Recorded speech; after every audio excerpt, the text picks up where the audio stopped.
because when you see things built, you don't think that they started with nothing.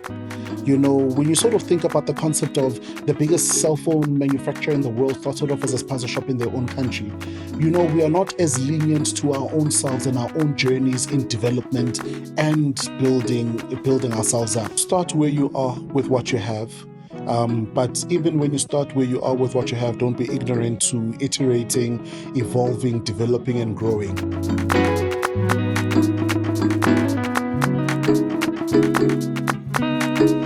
Hello and a very, very warm welcome, brave souls, brave leaders, to Be Brave. Today, we continue again with our conversation regarding navigating life, business, entrepreneurship, a journey that at times can be so hard, unpredictable, uncertain, and at times very messy. Today, I am in conversation with an iconic force when it comes to the township entrepreneurial market, Bulelani Balabala. He is a dynamic entrepreneur, author, and speaker, celebrated for his transformative work in South Africa's township economy. As the founder of the Township Entrepreneurs Alliance, normally known as T, he has empowered over 100,000 entrepreneurs, providing them with essential skills, mentorship, and market access. Drawing from his own experience of starting a business in Tembisa, Bulelani is committed to reshaping the narrative of the township entrepreneur. Good day, Mr. Balabala, Mr. Get Things Done. I Look at don't that know cap. anything about iconic, Yeah. but I'm very happy to be on the podcast. Yeah, Thank you. share a little bit of my bravery. A little bit of your Ampor bravery. braver. You're brave. I'll be honest, I wouldn't do what you do. I wouldn't be able to go into the township like you do. I wouldn't be able to get things done. No, man, like it's you do. passion. Yeah. I guess it's love and it's passion. Yeah, And I think it's just, I don't know, it's purpose. it's Because purpose. there's everything. I always say that it's the most inconvenient thing you can do. Yeah. Because infrastructure is not in place, compliance is not in place. Sometimes you're seeking government support Yeah. for their own infrastructure, they don't show up. So everything about it is inconvenience. So it's purely purpose that drives you to go do stuff like that. But I guess it's what being an entrepreneur is doing crazy things, making them sane. Yeah. Take me to the early days, Bulelani. Like, what's inspired you? What was the lesson in your upbringing that has propelled Bulelani to be the Bulelani we see today? Sure, man. I think, man, as I think about it, right, and I really want to give greater context. I mean, I was born and raised at Tembisa, in a section of Tembisa called Mkanza. Yeah. Opposite a soccer field. All my cousins played soccer. I was the mampara in the family. I didn't play soccer. I was not a soccer star. It affected me, but it ended up not affecting me. I found my solace in rugby. But I guess being in that space, right, you now learn very early, you know, at the time it doesn't seem like lessons, but you learn very early to find alternative things. When you are not, where you don't feel like you're gifted and you're in a community, which I guess in the time was a township, and everyone is sort of fan favorites of a soccer, of a sort of one over two thing. Raised in Mkanza in a four-roomed house, my grandfather, grandmother, 5 of their kids, and I think about 9 or 10 grandkids. So the floor was definitely my bed. But I think the township story is a similar township story to majority of us. I mean, shared the tea bag. You don't pour the milk up until the 7th or 8th cup, because if you pour it after the first cup, you're in trouble because the tea bag needs to go the mile. You know, so when I look at those things now, in hindsight, it seems like doom and gloom. But when I look at them now, I mean, I think the deep lessons really there were always about being in shared community spaces.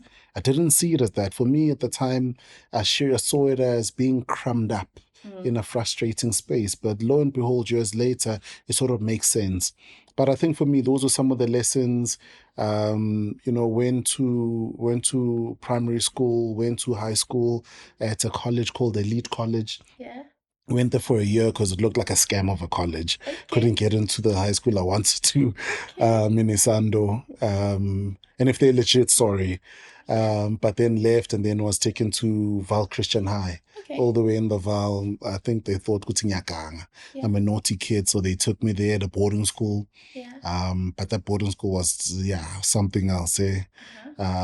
Spent a year there. After grade 9, then I was taken out. Was taken to Ekurhuleni West College, which is a further education and training college, because money would run dry because my mother was being retrenched at her job.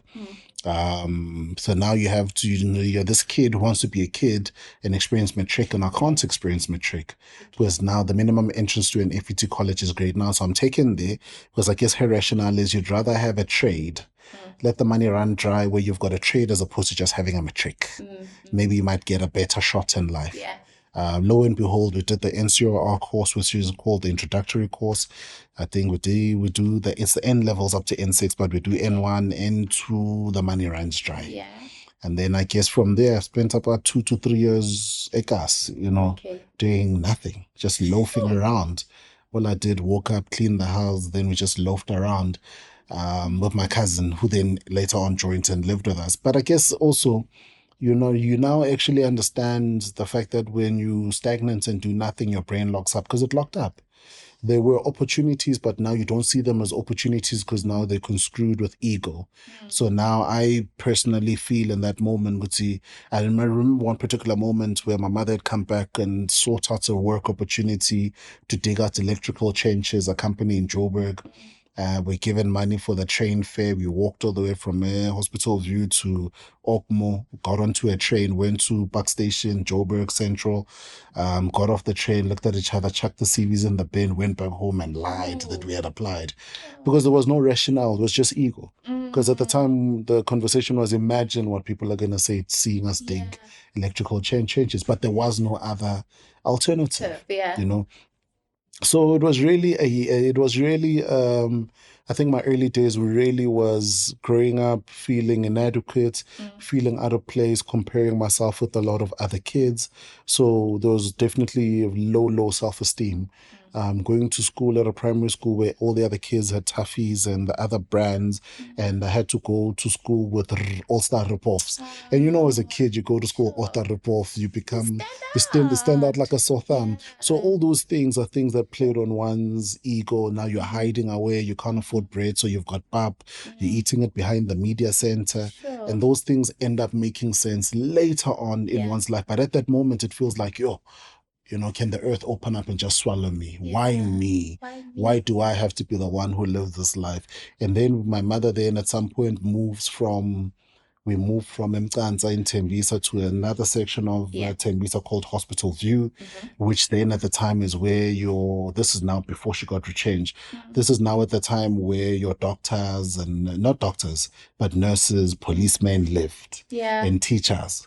So now you've got these kids that have got color TVs at home and you don't have. So some of these things are shockingly new. So shockingly new things. So this outcast journey continues. It continues. It doesn't stop. And now you're feeling frustrated. And then to Ma, that I guess she was hairy and being brave and audacious herself, but we had no electricity. So I always joke and say how the house was positioned, because I used to play with kids in the back opposite street, and how the house was positioned in such a way that from the street pole glare, it looked like there was power. So from an ego perspective, that boosted the ego, because people are like, oh, you've got power, man. Can I come charge my phone?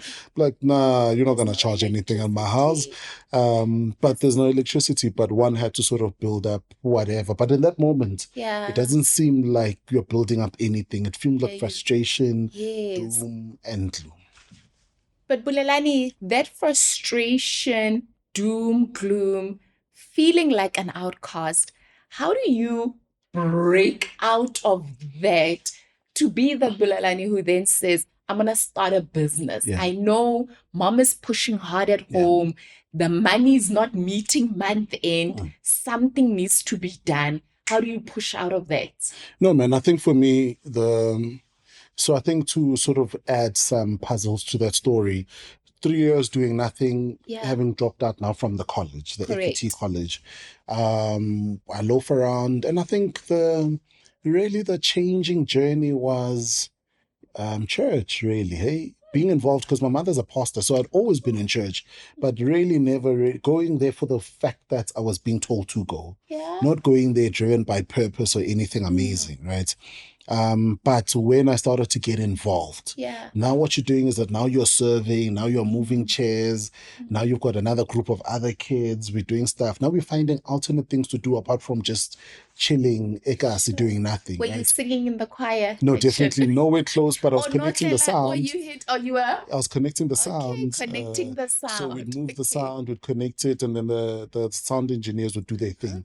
We Okay. just would help them and be their runners if the Okay. chairs needed to be packed.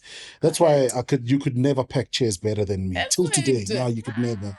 Ah. Because those things taught you to be very meticulous. Yes. And so the more and more we did that, now the more and more you're spending time at church. And I Yeah. remember there was one particular day they invited a gentleman by the name of, I've never forgotten him, I'll never forget Yes. him, by the name of Hector Mtao, Okay. who came and at the time I think was a presenter on Radio Bar. Oh, wow. And he came and shared a story, but he shared, the motivator. yeah, but he shared a couple of, Wow. it was on a Friday in the Yeah. afternoon, we had youth service.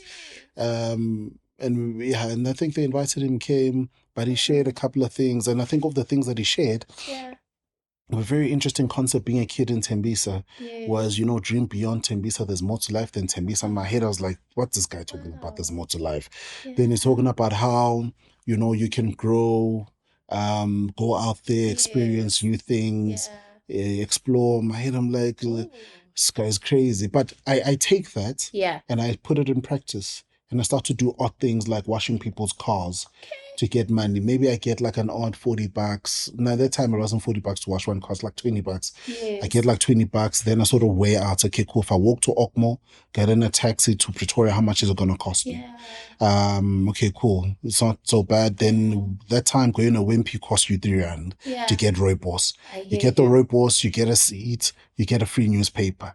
So I now could dress up, get in a taxi, get off at the Mercedes-Benz as you're going into Pretoria, check out the cars from a distance without going in, walk all the way down to Wimpy, then watch people watch.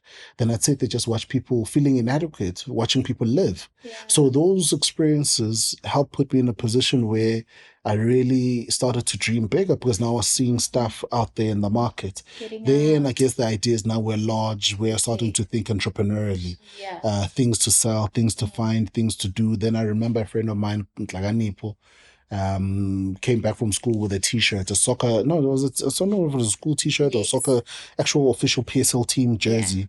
Written his surname at the back. And it was a phenomenal, crazy thing being in the township there. And I'm in 2005, having someone with their name on the t-shirt, then immediately it hit me.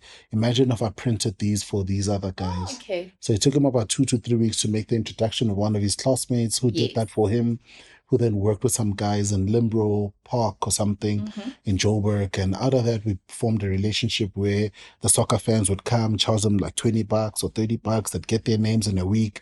So you were then branding their shirts? So we were then branding the shirts through these guys. Then I guess... so that was the first business? No. The first business was selling sweets. So I used to sell sweets. So I used to sell sweets and makwenya, but actually the makwenya business didn't go well because I ate all the makwenyas. And I've learned over the years, really. I've tried 3 businesses in the FMCG space. I can tell you now safely that anything that involves food, I must stay away from. Because I think one of the businesses we started was selling ice cream with a friend of mine. So his mom had the ice cream machine in the garage. I had later opened up an internet cafe. I buy the ingredients in Kempton Park. We mix the ice cream. We started selling on the Monday. We only had one customer. We made 40. On the Friday, we got together. We ate all the ice cream. There's a theme I'm seeing. You've tried. You're trying. Sweets, magwenya, car wash, branding of the t-shirts. What is in you? Because when I think of the township person, the township South African, whether it's Tembisa, whether it's Soweto, whether it's Kabani, Rustenburg, the list goes on. At times, one is so hopeless from being idle, from not being able to get that job opportunity. What stems within you that propels you to just try? No, man, I think for me, it was when I had made a solid decision that this is going to be my plan A, my plan B, my plan Z. Yeah. I'm not going to give up. And it was crazy, right? So after that, we start selling. After that, we get a deal, which was, I guess, our first official business deal. Okay. So we moved from t-shirts. I planted a seed in our group of friends who are now progressing to matric. Yes. They now were senior in prefect positions and the sorts at Rollfields Technical School. And then now they ran with this idea that I could make matric jackets. Yes. They presented to the deputy principal, Mrs. Ross. She takes this idea, calls me in for a meeting. I go in for a meeting. I present. I give them a long-winded story that's definitely not factual about the fact that I've got a factory in Cape Town, which I don't have. We've been manufacturing now for you years. You lied We've in been the business manufacturing. pitch. I did. We've been Or you took the manufacturing. truth and stretched I mean, I it. stretched it, right? I Hector think- said to you, dream big, nothing is and I took impossible. that. And now you so I took told them that. about the dream factory. The dream factor. Yeah. Okay, got you. So long and short, they end up giving us this deal. And but this deputy principal was like, I don't think you'll deliver, but the kids want you, so we're gonna work with you. So they writes me she writes me a check for 15,000. Well, the deal was gonna be 15,720. She writes me a check for 50% of 7,000 and odd rands. 50% of that amount. I remember walking from Rosefield all the way back to the bank to check, because that back then my brother, when he wanted to give me money, like $50, nothing more than 100, he would write a check. I'd go with my ID, you go to the bank teller, they cash it out, they give you the money. So I thought the same thing would happen, and then I'd go to another bank and go deposit, so that these suppliers could start. Did that, and then the bank manager was like, it's a lot of money. So he then helped me to open my first account. But I think for me, it's been a journey of trying out different things. A journey of just trying to seek out different things, failing at a lot of things. But the decision really for me was when I made the conscious decision that I'm going to make this work. And one of the pivotal things that helped me in that, and in harnessing, I guess you'd call the bravery, the resilience, is a book I read. It was a charismatic book by a gentleman, Dr. Frederick Price, talking about how faith works. But quite interesting that it was a book, the charismatic book, talking about the Christian faith, but the phrases in there was very practical and tangible, but also more tangible than how sermons were preached at church, sharing very basic concepts around, almost think about the fact that when you sit on a chair, you don't weigh out if it's going to take your weight, you just sit. That's faith indirectly. So faith is a muscle that you harness, that you develop, and you can't develop a faith muscle without putting things to action. So when you fail, you then need to then measure out where you're operating in faith, and if you were, you continue in that trajectory because you're developing and building up the muscle. Then now started to, charge myself up, and then that became the book that helped me to ring fence that in my journey. So going back to the journey, I supplied these matric jackets. Eventually, they are 3 weeks late, but everyone gets their delivery. I make my first 800 rand. I take the 500 rand, give it to my mother. She's thinking I'm selling drugs or doing some illegal stuff. I keep the 300. I don't know what I did with the 300. But I know what I did with the 300. I took 10% or whatever that, gave it away for tithe. I was left with some odd money. I felt very rich in that moment. But then it hits me. It's 2006. I supplied these matric jackets.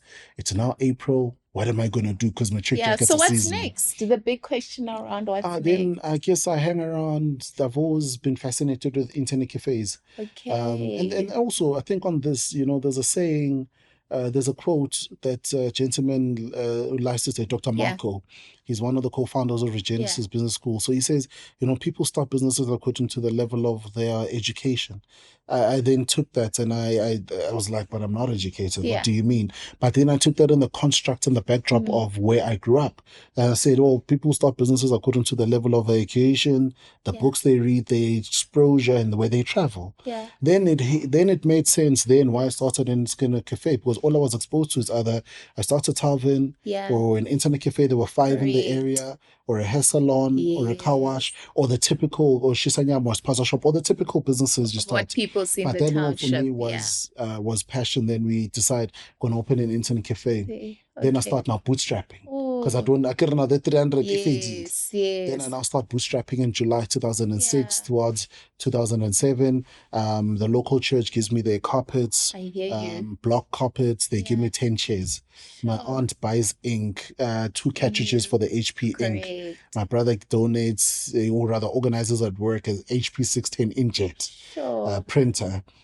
I get a printer, one computer, I can't Yeah. even use it. Right. The At Let's that Mark time, printer. So it's putting things technology. together, but it was Yeah. also the consistent theme there for me as well. Again, ever as I'm putting these things together, Yeah. it's community.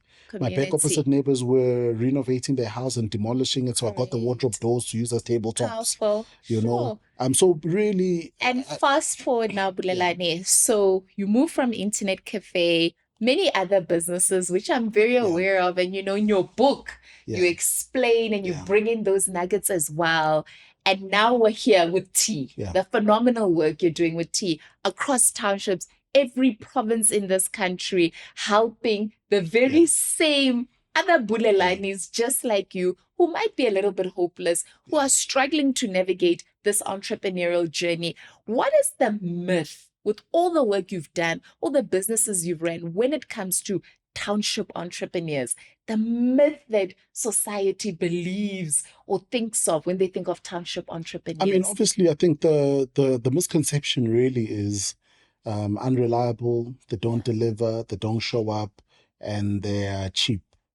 And cheap sometimes is relative to the people because they'll question, even when something is worth a certain amount, why they should be paying that. Mm. And I think we sort of dispel it over the years as we work with certain corporates to then either as validating or rather you're backing support or suppliers that would validate a deal to say, work with them. If they fail, we will pay. I've been in many deals like that where you're facilitating a deal for a township entrepreneur to supply a large corporate, Yeah. and they show nervousness, and you say, that's X amount of money. If they don't deliver, I vouch, I will pay. I'll cover that from my own pocket. So the individual gets the deal. So because they've worked with us for so long now, they walk away with a sense of surety to say, okay, cool, this is a guaranteed deal. So there is no failure in sight. And we then hold the individuals accountable because I think for me, the most important thing in the work that we do in townships, working with township entrepreneurs, I always say to them, there are 3 key concepts I always share with them. Number one, this platform is not for lazy people. Why? Because entrepreneurship is competitive. Correct. It's not a respect of individuals, it's a respect of principles that operates and govern within the entrepreneurial space. So you must show up and be tough and be resilient. And then on the other side is to say to them, don't think of no, it's just to clear up a simple thing. You're a small business owner, but that small is a financial or tax or SARS designation. It's demarcated by how much money you make, how many employees you own. Yeah. You sure it's not owned per se, but you have under your leadership. Yeah. But in the reality sense, what we then picked up is that the small business owner told themselves that they were small. And because they were small, they didn't have the mental capacity to be in rooms with other CEOs of multinationals and talk a big game, right? Because they had not prepared for it. So we always then bring a clear mandate to them, a share one, to say the product is manufactured in Tembisa, Ukatlohongo, Davidson, Guamashu, Umlazi.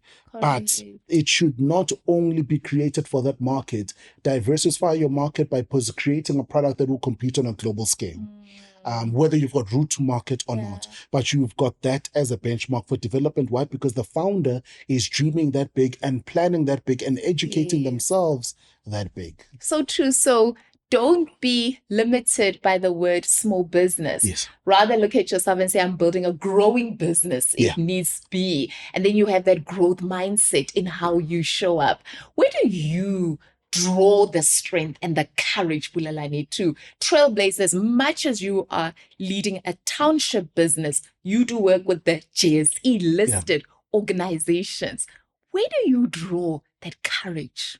No, man, I think for me, it's a couple of things. When I'm asked in the early days by a gentleman, Pepe Marie from Joe Public, and says, where do you draw your inspiration from? I'm like, I saw an ad, and an ad on TV that was depicting Saturn as just a bush. Then it sort of then hyperlapses it and shows images of it transcending from a book into the richest square mile in Africa. That's the conclusion in the ad. And I'm like, well, I could actually build my richest square mile where I am right now. Because when you see things built, you don't think that they started with nothing. You know, when you sort of think about the concept of the biggest cell phone manufacturer in the world started off as a spaza shop in their own country, you know, we are not as lenient to our own selves and our own journeys in development and building ourselves up. So I really think for me, it was being able to develop, you know, the level of empathy in my own journey that said you can actually build it and build it the right way. And then over the years, working through the imposter syndrome, because now you're sitting on steering committees and panels where everyone's a professor or a doctor, and all I have is grade 9 is the highest formal qualification. Now you're trying to spar that against people who are knowledgeable, seen by society as being the better individuals. But now you start to understand over the years, and the confidence really comes from understanding that there's something that you actually bring to the table that they need that they could never get in academic books. Because it's the work that we're doing and unpacking rich and deep insights, which are within the township economy and the markets, that still the imposter syndrome doesn't go away. And I don't necessarily think that it should, because it keeps you in check so that your ego doesn't get the better of you. But you're never in a space where you are the one who's imposing the self-doubt upon yourself around your efficacy or your worthiness to participate in market opportunities. So now the conversation now elevates. It changes from, you know, it's elevated over the years. And I think for me, it's been an interesting change where there's been excitement that you even supplied a pen for a large corporate. Now you see the corporate being excited at working with you. Now you see corporates, you know, bidding to work with you. You know, but for me, that journey is a journey deeply entrenched in value, value, being fixated in driving and delivering value, but also most importantly, betting on yourself and risking on yourself. Because when we started doing the work with T, I mean, for the first 7 years, I paid for it. You know, the business started off as a Gwinya business that became a printing, that became branding, then it became manufacturing. And then out of that, we then took our own money, then I put it into that. The more and more we did that, because we were ring-fenced and we're investing in what we wanted to build, we didn't hold back on the quality. That's such a profound point you're making around betting on yourself, because both of us are doing work in entrepreneurship development, and I've seen it with some entrepreneurs where you haven't even invested R1 in your business, and now you are applying for grant funding or funding with an organization and you're saying, please invest R1 million, but you haven't even put 50 Rand in your business. What's your viewpoint on that? No, you can't, man. I think for me, that's a recipe for disaster. Especially this deep fixation with, I can't, you know, I'm looking for funding to start. You know, I think for me, I mean, people can see this any way they want, but if the thing that's stopping you from starting is money, then you should not be an entrepreneur in the first place. Don't leave it alone. Why? Because there are going to be moments where you can't pay employees. There are going to be moments where you don't have one deal that you're hinging on. You've got 10, but all 10 of them don't pay because of macroeconomic issues or other factors, right? Or negligence or whatever, and they don't pay. What then happens to your passion and zeal?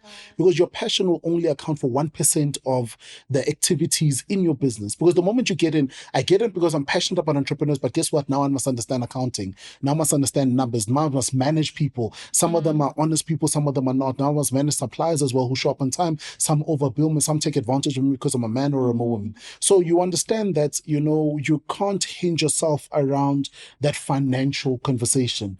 Our finance is important. Yes, they are, but for scale. I always say to them, map out your value chain. If I want to then open up a fuel station and cost 6 million, what's the value chain? The value chain is that the guys who supply the PPE, the guys who clean the oil off the floor from the leaking cars, the guys who supply the branding, the clothes.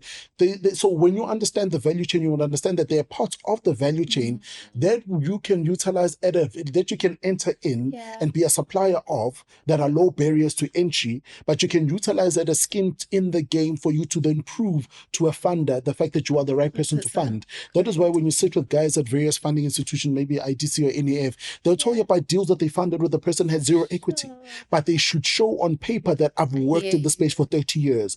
I have supplied over 100 businesses. Yes, I've made no money, but I understand where the market is, because that is skin in the game. So the fixation should be have skin in the game, develop the skin in the game. The more you do that, the money will come because you would have harnessed purpose along the way. Correct. Knowing what you know now, what would you do differently? Starting out in the business journey, what would you do differently? One thing you do differently. Yo, what a question. I've Yeah. never been, I think I've been asked this before, but I've never answered it as honest as you are driving this conversation, Yeah, because there's a let's level keep of, it honest. there's a lot of, I think what I definitely do, right? Differently. Differently. I remember in the past, I think also ignorance, I've said I changed nothing, but actually, what I would have loved to have done is to be more confident in myself. Ooh. Because I wasn't as confident in myself. So as a result, so how much are you going to charge for this? Then you think about 2,000, but then you know you're going to charge 400, but you say by mistake 600. Then it's like, yeah. Then you're like, then question, could you have charged more or not? But that was the number that you actually. So there's a level of self-doubt that says that I am not worthy of that amount, even though I'm going to deliver the service at that level and at that amount. So I should have believed in myself. So I should have believed in myself more. Do you believe in yourself I now? definitely do. There's nothing you can do now. Seriously. For sure, there's nothing you can do now. I think even the mapping for me is simple. Yeah. What is the best? That is our benchmark. And in some spaces we are the best, or we are the benchmark. But you never rest on that, on those laurels, because they turn into arrogance. And when arrogance has developed itself and harnessed itself, it becomes ignorance. And that's how you lose market share in the market, because you constantly need to be competitive. So to be competitive, you must be agile and receptive to what is happening in the market. I always say there's a big difference, Bulelani, between confidence and arrogance. Yeah. So a confidence is a trust and a belief in self, but it's also acknowledging that I work with a bigger ecosystem of people, and I must have that humility to engage and respect, where arrogance is that I trust and believe in myself, but I believe I'm better than everyone else, and therefore I can't learn from others. I can't draw in the inputs from others, and it just blocks out that growth as well with arrogance. So as entrepreneurs, as professionals, we need to be confident in who we are, but not to be arrogant. No. Because you lose market shares, you're gonna. I think over the years, you cry. Yeah. You know the businesses.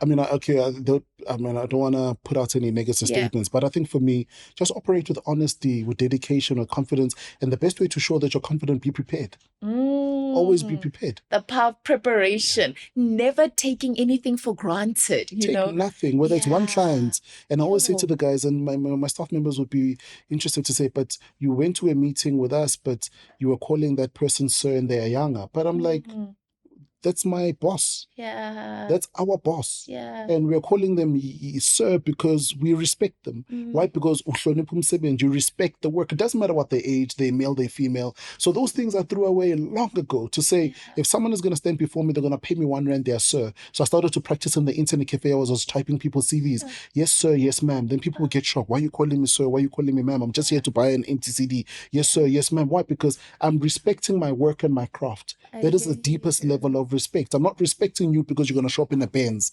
I'm respecting the individual who's choosing to bet on me with their hard-earned money that you could have spent anywhere else, but you are choosing to come and spend it here with me. So I am saying to myself, I must continue respecting this work and respecting the person who butters my bread. Oh, powerful. Wow. Message for future generations. What's your message for future generations? I think for me, man, it's... Sure. I think 4 things really I'd love to share is, start where you are with what you have. But even when you start where you are with what you have, don't be ignorant to iterating, evolving, developing, and growing. So consistently harness yourself, but don't be too hard on yourself with the resources and the access to the support that you need at that particular moment in time. The third one really for me is really just put some skin in the game, bet on yourself more. Put yourself out there, plug yourself out there, talk about yourself as loud as you potentially can. Why? Because uniqueness has an expiry date. Because if someone else, someone else makes a louder noise in the same industry as you, you'll play second fiddle, even though there was your unique, developed, lived experience or even journey. So make a big noise wherever you are. And then the third thing really for me, is, show up. I think we sort of touched on it and being prepared, but show up 100%. Don't show up half, don't show up low, show up 180%. Show up as the way in which you envision your business in the next 4 or 5 years, so that the market can also then respond in an equal measure and share. And then I think the last thing for me is that no one is going to change the channel of your life or your business into a channel of growth and development. It is only you. So reinvest the money, manage the money well, manage the people well, collaborate well with the people.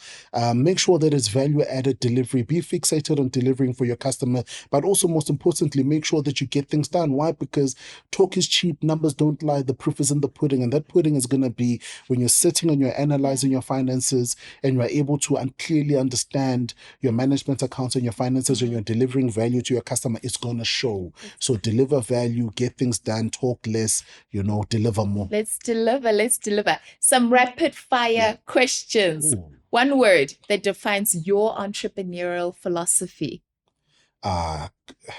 Productivity, man. What's the toughest lesson you've learned from failure? The toughest lesson I've learned to fail is to ask for help. If township entrepreneurship was a superpower, what would it be? If it was a superpower? Yeah. Sure. I guess it would be an economic changer. What I say about that is we're considered a third world country, but we are going to one day change the townships in the US. They're not called townships there, but we're going to change the townships in Europe. They've got a township problem there. Yeah. We are coming. Don't worry. And then one habit that keeps you going when everything feels impossible. Sure. I think one habit that definitely keeps me going is, so I've worn this cap every single day for the past 11 years as a reminder to myself. It became a statement thing later on, but as a reminder to myself to get things done, because there were moments where I felt low. So the habits really that came out of this was holding myself accountable and just asking myself, what am I doing to stand in the way of my growth? Even when things were operating well, you've got 7 clients, they're paying you a lot of money, but asking, what am I still doing to stand in the way of my growth? What the answer to those questions have done is that they've helped me to relinquish power.